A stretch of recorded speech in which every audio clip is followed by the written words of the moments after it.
শেষ। এই দোকানের চা খুব ভালো। তাই নাকি? ওই দোকানের চা এই দোকানের চা অনেক সুন্দর। সুন্দর চাটা আসলেই ভালো রে, এখন থেকে খাওয়ার লাগবে।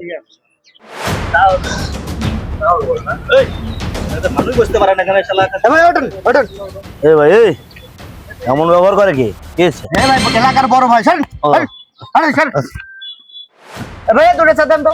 ভাই, এটা কি হয়েছে? আমার চা খেতে এসছেন এখানে? আরে ভাই কি ব্যাপার, এমন ব্যবহার করতেছেন? ভাই বসেন, ভাই দুটো চা দেন তো। বড় ভাই দেন চা দেন। বসেন ভাই, এখানে বসেন। শেষ শেষ, বড় ভাই গিরি শেষ। ভাই একটু আসুন ভাই। ভাই ভাই ভাই একটু হেল্প করেন ভাই, ধরেন ভাই একটু। বড় ভাই একটু আসুন ভাই, ভাই ধরেন। এ ভাই খুব না ভাব দেখালেন যে বড় নেতা। হ্যাঁ কেউ ধরে দেবান রে, আর কে দেওয়া দেবান থাকবো রে। ভাই আসেন ভাই। হ্যাঁ এত করে বলি যে কোনো নেতামি করা যাবে না, এখন কেউ আসতেছে না। ইস